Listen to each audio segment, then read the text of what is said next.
안녕하세요. 원영섭 변호사입니다. 임대차 계약의 계약갱신 청구권을 사용하는 비율이 대폭 증가했다라는 소식을 전해드립니다. 올해 서울, 아마 작년일까요? 이 방송이 나갈 때쯤이면 2025년도 서울 전월세 시장은 느낌상 비싸졌다 정도가 아니라 통계로 봐도 이사 포기하고 재계약하는 임차인이 눈에 띄게 늘었습니다. 특히 월세가 전세가보다 많이 오르면서 서울에서 월세로 사는 세입자들의 지갑 사정이 심각해졌다는 분석도 나오고 있습니다. 국토교통부 실거래가 시스템을 보면 올해 서울 아파트 전월세 거래 중 갱신계약, 그러니까 재계약 비율이 41.7%까지 올라왔습니다. 2024년도에 재계약 비율이 31.4%였던 것을 감안하면 1년 만에 10포인트 이상 뛴 건데요. 새 집 구할 바에 그냥 여기서 버티자라는 그런 선택이 크게 늘어났다는 겁니다. 더 눈에 띄는 거는 계약갱신 청구권의 사용입니다. 작년에 그러니까 24년도에 갱신권을 쓴 비율이 32.6% 수준이었는데요. 올해는 그러니까 25년도는 49.3%로 사실상 재계약 2건 중에 1건은 갱신권을 쓴 셈이고요.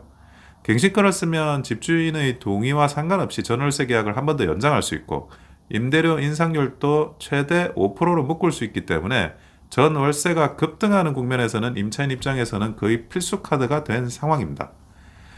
전세의 월세화가 계속되고 있다는 그런 가격 흐름도 추가적으로 설명드리겠는데요. 이른바 11호 대책 이후 시장에는 전세의 월세화, 즉 전세가 월세로 바뀌는 현상이 빠르게 진행됐다는 평가가 나옵니다. 전세 물건은 줄고 대출 규제 보증금 마련은 어려워지다 보니 보증금 일부를 월세로 돌리는 수요가 늘었고 이게 결국 월세 가격을 자극한 겁니다. 2024년 같은 경우에는 서울 전셋값의 상승률이 5.23%였고 2025년에는 3.06%였습니다. 그런데 서울 월세 상승률을 보면 2024년엔 2.86%였는데 2025년에는 3.29%였습니다. 서울 전셋값의 상승률은 24년도보다 25년도가 내려갔는데 서울 월세 상승률은 24년도보다 25년도가 올라갔다는 겁니다.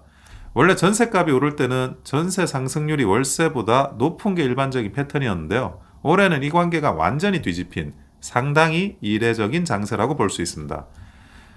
이런 흐름의 결과가 서울 평균 월세 그대로 찍혀 있습니다.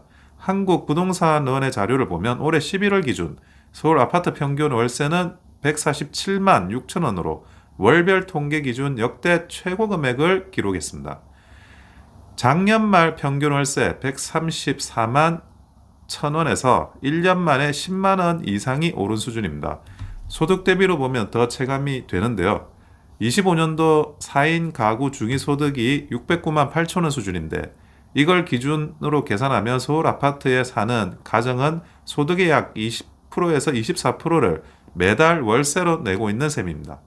세입자 입장에서는 월급의 4분의 1이 집주인 통장으로 빠져나간다는 말이 과장이 아닌 상황이 돼버린 겁니다. 정리를 해보면 전월세 가격이 오르면서 이사 대신 재계약을 선택하는 비율이 40%를 넘었고 재계약 중에 절반은 임대료 인상을 5%로 제한할 수 있는 계약갱신 청구권에 의존하고 있으며 전세보다 월세가 더 크게 오르면서 서울에서 월세로 사는 가구의 주거비 부담이 갈수록 커지고 있습니다.